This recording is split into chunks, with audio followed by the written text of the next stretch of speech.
Oh.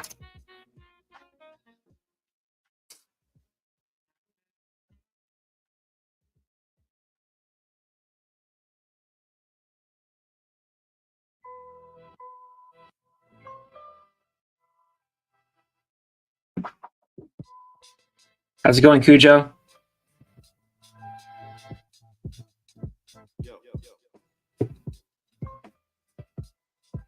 We'll give everybody a couple minutes to filter in here before we get going.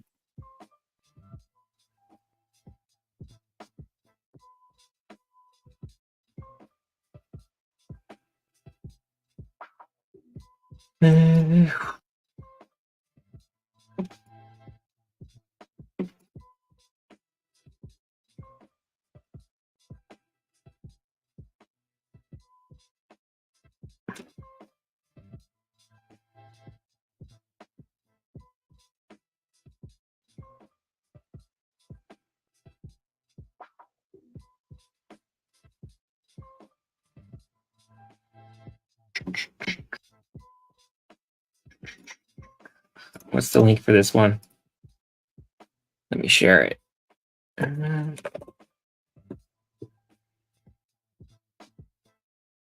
Okay, and where is, there we go.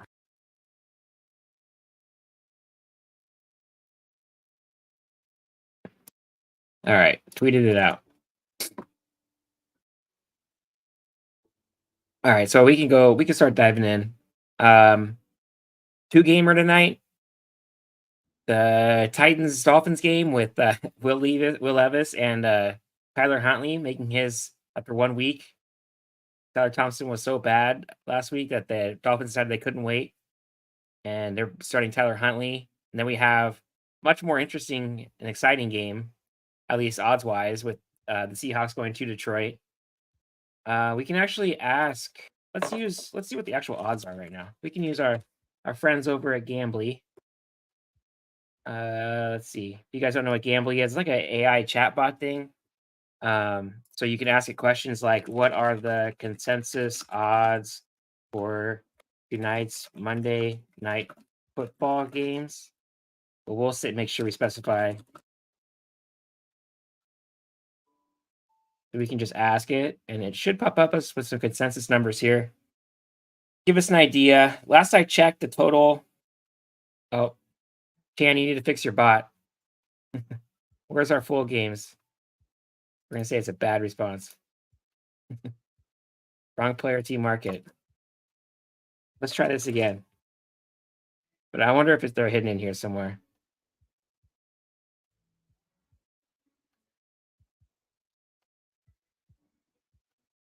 Let's try this again. Here we go. Okay. So right now, yeah, Michael, it's up. I'm not sure if everybody's allowed in yet. But yeah, they're starting to add people to the beta. But anyway, I just wanted this. This is just a nice, easy way to see this consensus spreads right now. So it's like Dolphins -2.5, pretty much consensus. Looks like if you want to bet Titans, take it at ESPN. And then the total 37.5, extremely low. Not surprising considering the quarterbacks, but still worth noting. And then we have the Seahawks Lions game where it's 4 at MGM, and DraftKings at 4.5 at FanDuel. Much higher total, 46.5, 47, depending on the book. That just kind of tells you where the projections and where people are leaning tonight. We can even use Gambling suggested bets. I'm not going to do that though. I don't know. I don't want to share too much of their stuff.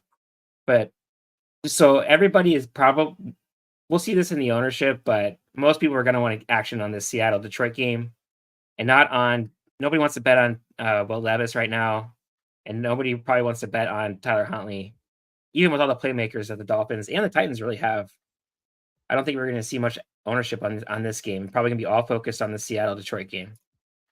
So let me pull this over to the side.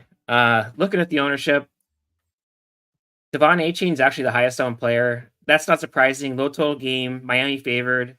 People are almost definitely just playing the running back on a favorite team at home. Playbook there, and Achane is also just extremely fun to watch and root for. If you have him on your team, he can He's capable of runs that nobody else in the league is capable of, other than Tyreek Hill, because he's so fast. And he can just break off an 80-yard run at any point. So not surprising to see him number one ownership on DraftKings, 7,200.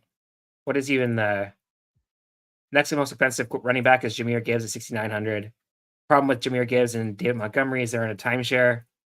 So, you know, HA doesn't really have much competition for touches. Mike McDaniel's going to find a way to get him the ball. Makes sense that he's the highest owned player. I don't hate that at all. Then the interesting thing to me is going along with these odds is the next highest owned players are Amon-Ra St. Brown, of course. Obviously, another fun player to have on your team almost always. And then you have Tony Pollard, another running back from that low total game. And then it's all Seattle and Detroit, all the way down until we get to Tyler Boyd at 23% owned. So immediately, I'm thinking I'm going to want to play this. As gross as it sounds, I'm going to want to play this Miami Tennessee game just to get away from all this ownership. Oh, stupid OneDrive. And I'm not. I know everybody wants to dog on Will Levis right now because he's made some of the most boneheaded plays I've ever seen a quarterback make. In like the last 2 weeks, basically. But I mean, this Miami defense, you can get this Miami defense. They got smoked by the Bills. The Seahawks, I think, just scored 33 points on them, if I'm not mistaken. I might be wrong about that. But people have scored on them. If we look at on RBSDM, we just look at their defensive metrics. They're one of the worst teams against the pass so far this year. So if we look at sometimes this, we'll just download it as this. Well, sometimes these tables, these R tables, don't sort very well for me. But what we can do is just kind of just dump it into here.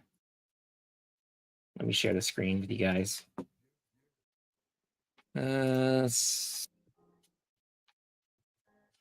Yeah, well, we can kind of eyeball it. It's going to be easier. So looking at the defense, right? We have the Dolphins all the way. So your x-axis here is your EPA per play allowed on dropbacks. Your y-axis is EPA per play allowed on rushing plays. So it's further right you are, the better you are against the pass. The further up you are, better you are against the run. And Miami just immediately, look at how good their rush defense is on EPA per play basis, where they're up there with the Lions, Packers, Steelers, Chargers. You got the Chiefs, who's a great defense. I mean, the Vikings, the Broncos, all these defenses are like, they've been really good so far this year, all of them against the run. But the one thing to notice here is the Miami defense on dropback EPA per play allowed are right there with the Patriots, the Eagles, the Panthers, the Cardinals. So that tells me that there's going to be opportunities here for Will Levis. Now, can he take advantage of them? Who knows? But there's opportunities. And if we look at the Seahawks, they've been amazing against the pass so far, by far the best team in the league against the pass. And they've been really good against the run too. Now their quarterbacks they've played have been terrible. They played against Skylar Thompson, Bo Nix. I forget who the other games they played, but it's been a cakewalk for the defense so far. But it's worth noting that they have statistically been the best defense by margin in the NFL so far this year. And so the more data I look at, kind of like stuttering, the more data I look at, the more interested I am in getting some action on this Miami-Tennessee game. And so Tennessee's kind of been in the middle defensively. The Lions, like I said, have been amazing against the rush, but you can get them versus the pass. We've seen that so far this year. And I think if we look at success rate as well, yeah, Miami's pass defense by success rate, just eyeballing this, I think they're second. They're like a bottom 5 defense in success rate against the pass. So I'm very interested in this Tennessee passing game. And the other thing worth noting here too is here's the quarterback efficiency so far this year. So this x-axis is completion percentage, so CPOE above expected. So all they're doing here is just measuring like should this pass have been completed. Generally, the lower you are, the worse balls you throw. So like Bryce Young over here, not a good look for him. And then EPA per play. But the thing about EPA is taking into account the turnovers that quarterbacks are committing. And so we see Will Levis actually way over here in CPOE, but way down here in EPA. And what's happening is he's had like 3 absolutely back-breaking turnovers that I can think of off the top of my head. He had that cost his team directly points and also given the other defense points. So that's just deflating his EPA per play down here. And so I'm not completely. I mean, I'm kind of out on Will Levis. I think I don't know if you can have a quarterback that is that bad of a decision maker be successful in the NFL. But it's worth noting that he can still be productive, right? And we're getting ownership on him and the Titans at let's see, Boyd at 23%, Pollard the running game at 42%, but he's not really the pass catching back anyway. That's Tyjae Spears. Then we have Calvin Ridley and DeAndre Hopkins both at 20% and Levis at 17%, right? So I'm interested in attacking this Titans offense as unfun as that sounds. I'm kind of interested in it in this slate. So if we look at the ownership for quarterbacks, go back to our quarterbacks. Here we go. So we have Geno against like the Lions defense you can get after at 35%. Then we have Tyler Huntley at 24%, Goff at 22%, Will Levis at 18%, 17%. So Levis is also the lowest owned quarterback. And really, like, I mean, Geno and DK, we've seen Geno be able to separate as a quarterback before. Are any one of these other two quarterbacks really capable of separating from everybody else? Especially when the Lions seem so committed to running the ball. If we look at, there's the Seattle CP, that's what I'm looking for. Just wanted to see let's look at the Detroit Passover expected. Because I feel like they are going to be under. But I could be wrong about this. But we've seen Detroit be committed to get both of these running backs carries and touches. And so, like, what is the real upside for Jared Goff here? We know he's not going to scramble. He's not going to run around. At least Tyler Huntley, we know, can do that. And so, like, can Jared Goff have 303 touchdowns tonight and be by far the best quarterback? Yes. But I'm not really sure that's what Detroit's going to try to do against the Seattle team that's missing their entire defensive line. So just general thoughts overall here is just I like the Tennessee passing game. I'm kind of under. I'm going to try to be under on Seattle and Detroit in general. Obviously, I like pieces from that game, but I'm going to try to kind of attack this Tennessee Miami game and hope that we get kind of a crazy 28-24, 31-28 type of game. So moving on to receivers, again, we have these Detroit and Seattle pass catchers, all the top 5 on receivers are all from that game. And then we have Tyler Boyd and Tyreek Hill.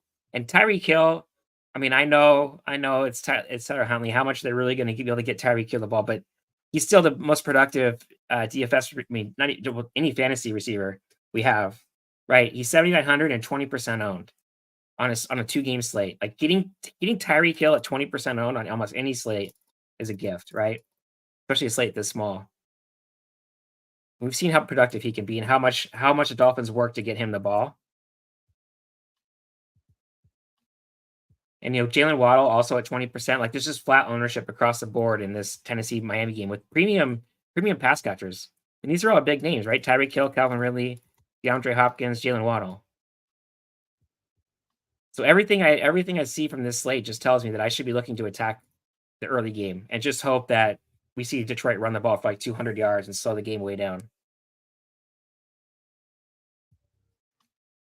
So what I'm going to do is I'm going to just thumbs down Goff.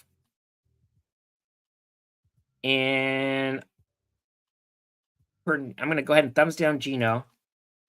And then I'm going to thumbs up the quarterbacks from the early game and just kind of see what mix we get at that point.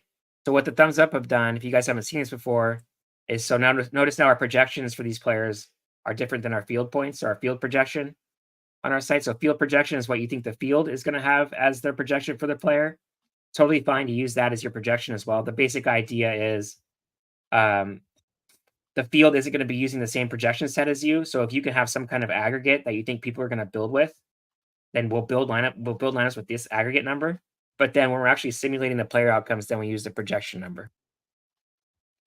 So let's just sim this. I'm not going to change any correlations. I'm fine with getting Gibbs and Montgomery in a lineup together. They both can be optimal even on main slates together.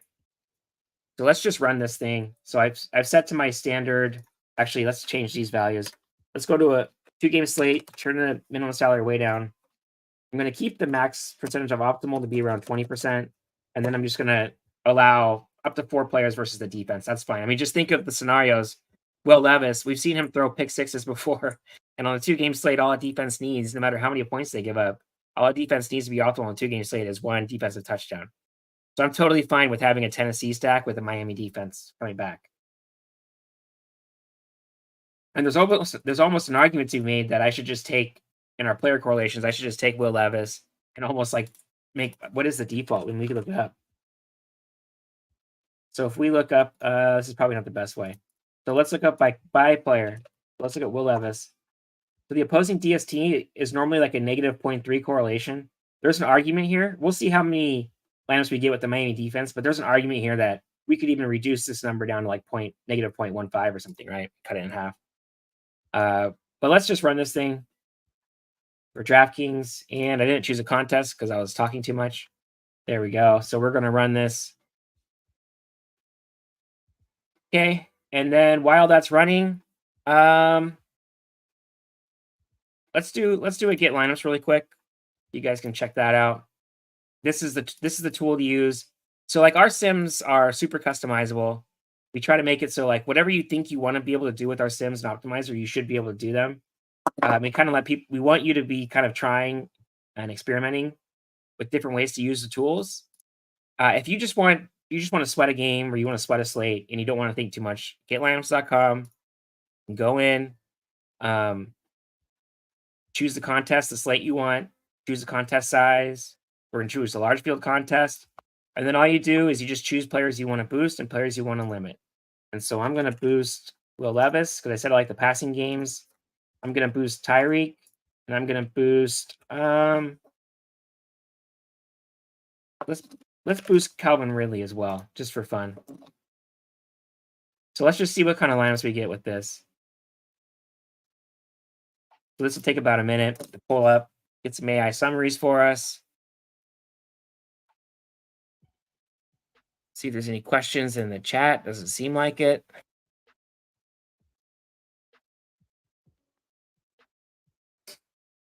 And then let me get this thing running. Where's our sim? Yep. So our sim is starting to run now. It'll take a few minutes. Let's see what the AI spits out for us.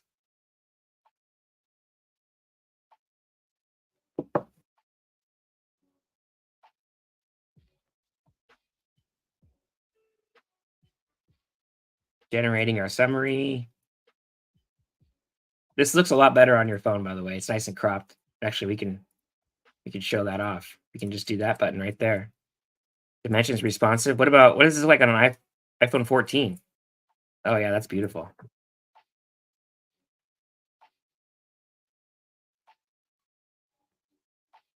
I hope this didn't break. It doesn't look like it did.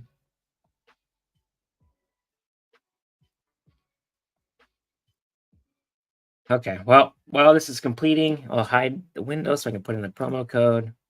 Got a super secret promo code. And then let's pull up, I ran a sim earlier. So we can, let's stop sharing. And then we're going to pull up a sheet. And then we're going to do this. And then we're going to share this sheet with you guys so you can see this is a sim I ran earlier today, just with our default numbers. So I changed some of the column headers to make it be a little cleaner. We'll make a pivot table out of this. But what I want to see, so here's sorted by lineup score. So just to see you can see like we're not sorting by ROI right now, right? Lineup score, because we're taking into account ownership. I forget the exact numbers we put in. There's like 75% ROI, 10% win percentage, some other stuff. So like here's a high ROI lineup that actually doesn't place as well as this lineup, right? Which is a higher lineup score. I think it might be an ownership issue. Let's see. Not quite sure. I have to look at that. Anyway, so what I wanted to do was look at, first of all, let's just see what these, oh, this is a FanDuel. That's part of the problem. Okay. Where's my DraftKings runs from earlier today?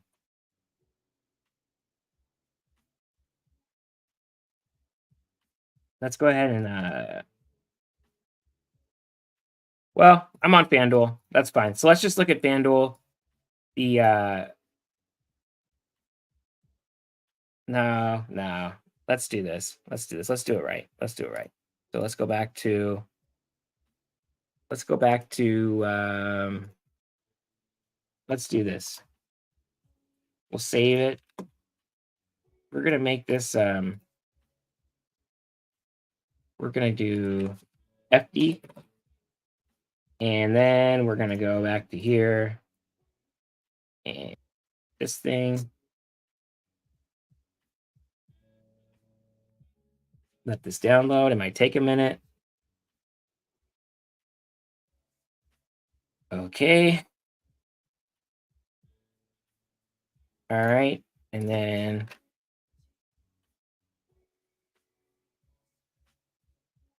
okay.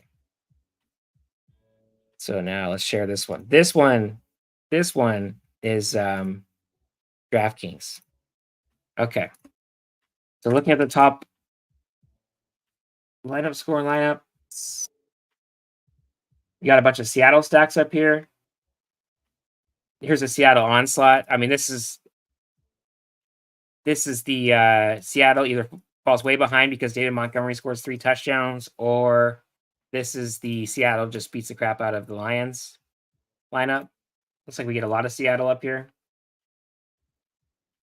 So let's let me copy to my column headers.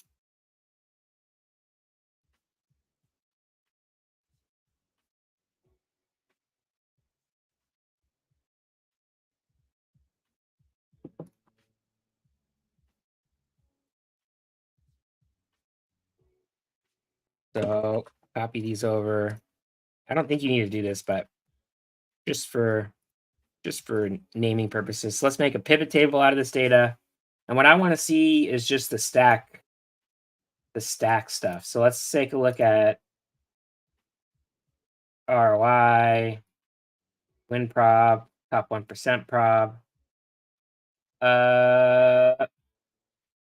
We can look at the standard deviation of ROI for these. Although maybe it only completed one field, so that's going to be 0, so we can remove that.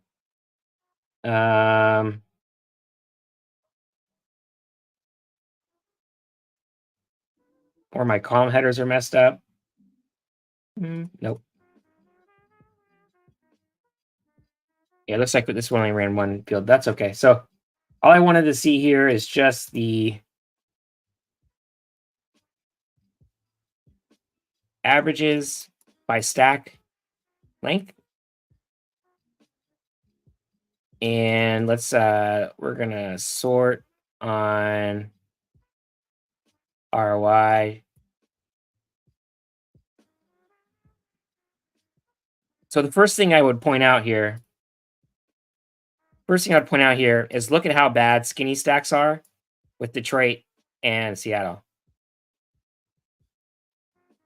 Right? Having Goff and one receiver and that's it, and having Geno and one receiver and that's it. Not good ROIs, right? Actually, the worst possible lineup you can make tonight are Detroit ones. So if we wanted to see these lineups, Goff and Josh Wiley. Josh Wiley's on the. Where's my who would be the Lions receiver in this game? I guess it would be Josh Wiley. So that's a bad lineup, obviously.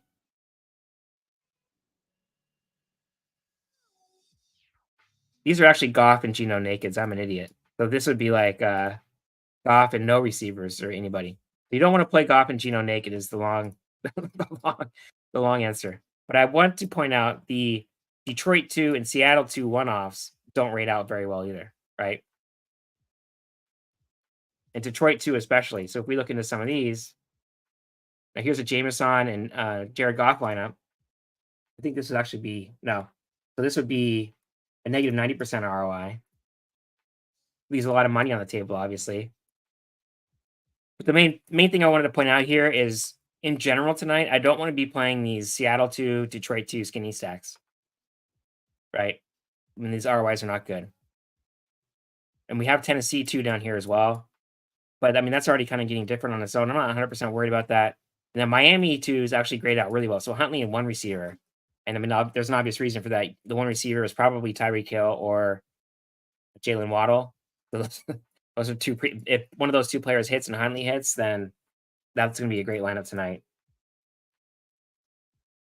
And so basically, what we're seeing is just Seattle. The way to play tonight is Seattle or Detroit onslaughts, stacking Miami, right? And the Tennessee's default projections wise, Tennessee does not grade out well. But like I said, I don't.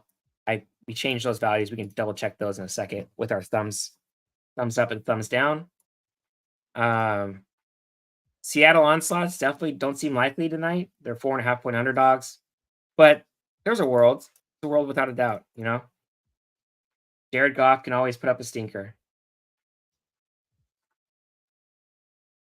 So here's our get. Here's our get lineups result. Let me share that now. I'm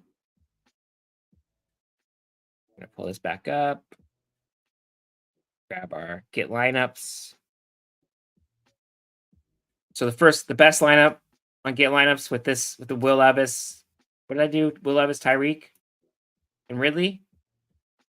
Well, the best Will Levis is Will Levis, Pollard, Tyler Boyd, Josh Wiley. Wiley's at the 10 Titans. Okay, that's what I thought.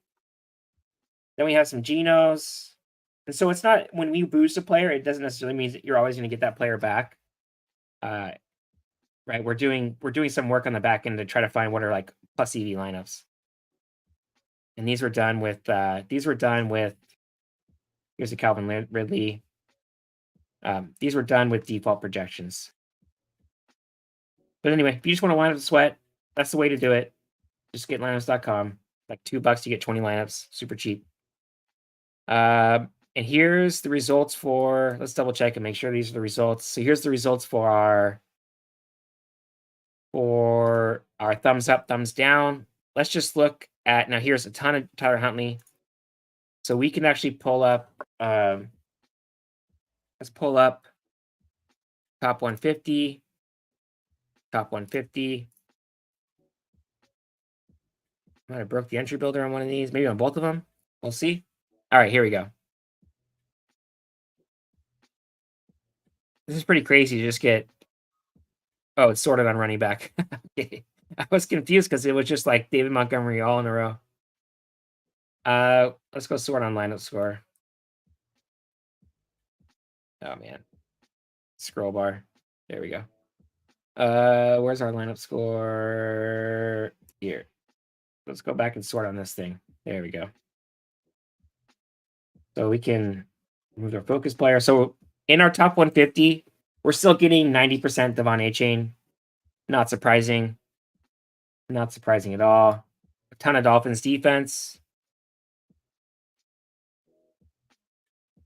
This was our default run, right? So 90% A-Chain. It's basically just all A-Chain and Dolphins.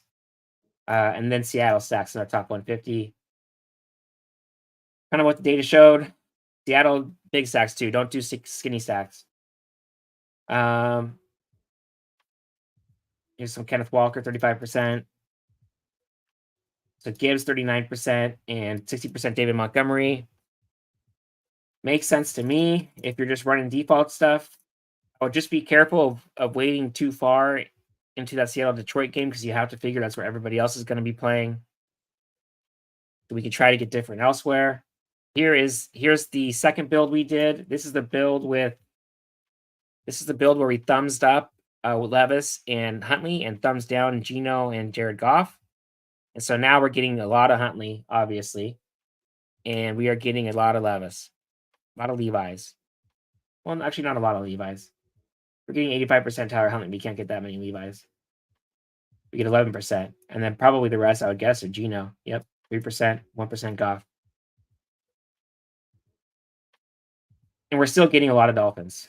What we can do is we can say, okay, Tyler Huntley projected to be owned 23% of the field. Let's just dump that to like, let's say just 45% for now even. Rerun it, see what our top 150 are. Still getting a lot of Huntley, obviously. I mean, it's not going to change the order. But he's down to 45%. Amon Ra, and so now we're getting A-Chain and 99% of lineups. Amon Ra and 64%. Now the Dolphins defense dipped.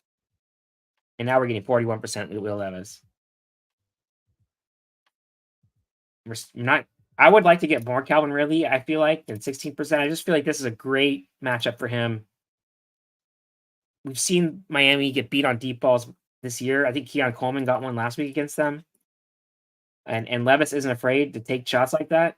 And so I feel like I'm gonna want to manually adjust Calvin Ridley's projection a little bit. Probably get that up more to like 30, 35, maybe even 40. Well, he's 20% owned, so maybe even 50%, 60% tonight. I'm only playing 20 lineups today, so that's kind of what I'm thinking.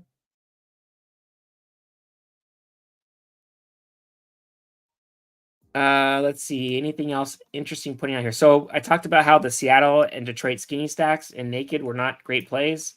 So we can manually filter those out. We go in here, we can just click on Detroit 2, Detroit 1, Detroit, or Seattle 1, Seattle 2. And now we just eliminate those lineups from our export from our entry builder, right? So we don't have to worry when we export our 150, we don't have to worry about getting those. We'll hit apply, give that a minute. It'll remove those stacks for us. Now we're getting some. Now we're getting some lineups. Here's some Pollard A chain. Pollard, I mean, I can. Pollard is a tricky one for me tonight. I get 44% in that build. That's right in line with ownership. I'm probably fine being there with the field on Pollard. I mean, I'm not in love with it. I think Tyjae Spears is a better running back. And they're competing for touches, but so are Detroit, right? And Kenneth Walker has an extremely difficult matchup against the Lions' run defense. So I'm not really rushing to play him, but probably I'm looking to be a little under on Pollard, like 30% maybe if I'm playing 150. That seems about right. I just think the way that Tennessee's going to move the ball in this game is with deep passes, shots to Ridley and Hopkins. Hopkins, by the way, has started playing more snaps in some of these games, which is a good sign. He hasn't really played much to start the year. I do wonder if he might be a Chiefs trade target with Rashee Rice's knees exploding yesterday, thanks to Patrick Mahomes' helmet, which is kind of a wild sequence to think about. But yeah, I'm liking this. And the other one I wanted to see was Tyreek Hill, 15%. Now to me, that's way too low. When we have 64% Amon Ra, I am going to be either manually adjusting his projection up more or boosting him. You want to be careful with boost because when you boost, the correlations apply to everybody. So like if I thumbs up, find a receiver. I mean, I could show you. So we have Tyreek, thumbs him up. Now he's 11.66 on FanDuel.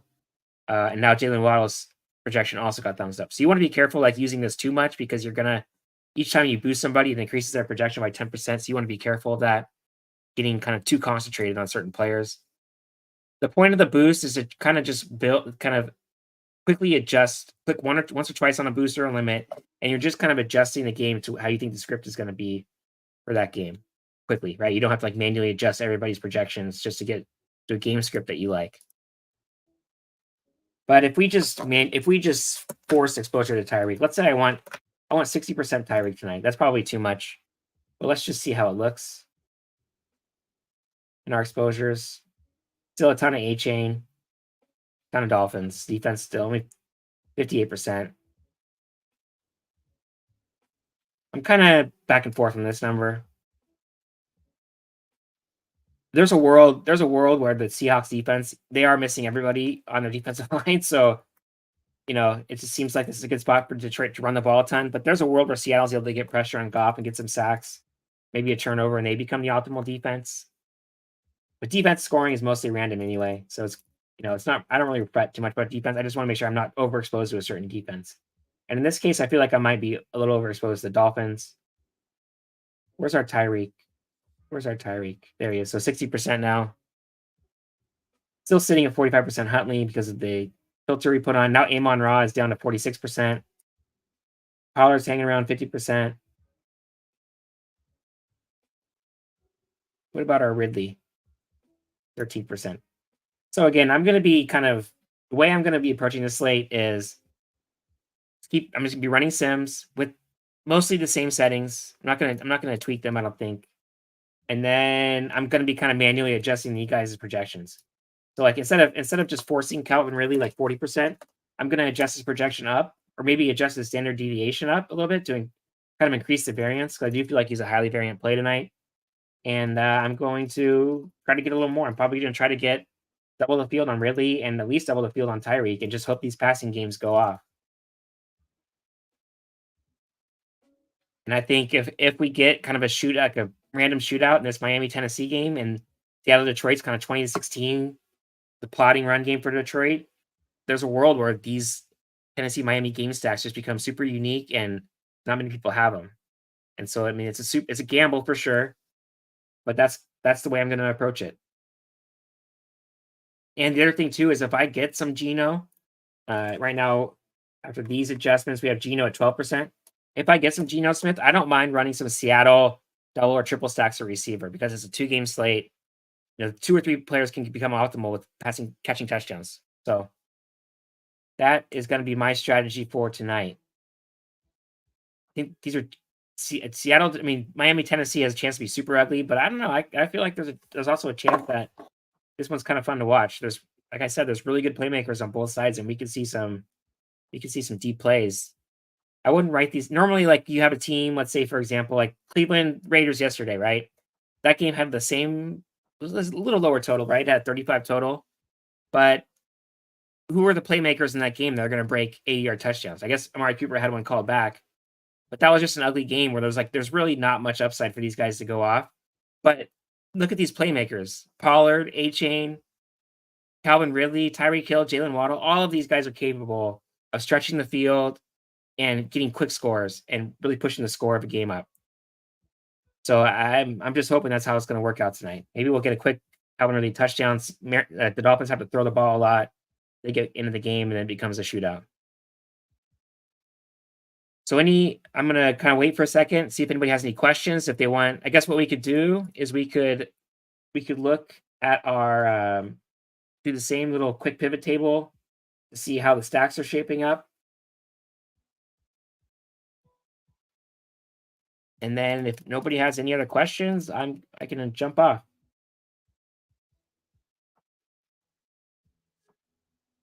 Oop. So there we go. Let me bring this over to our DK. Oops, there we go. Let me share that screen with you guys so you can see what I'm doing. Oh, and by the way, tomorrow I'm gonna do I don't know what to call it, but kind of like for anybody, there's a lot of people who have kind of DM me like asking questions. How do I use the tools? How do I pick lineups? How do I analyze what I'm doing? Do you have a post contest simulator? Stuff like that. I think I'm going to do a stream tomorrow to kind of I don't know if I want to call it like a code along kind of thing, but kind of show how I would analyze some of this stuff and how I approach like picking lineups out, and just pretty much like an office hours for anybody who has any questions about how to do this stuff. So let's make a pivot table, and we're going to put it right here on sheet 1. Let's see. Let's do again primary stacks, and we'll just quickly look at ROI. And let's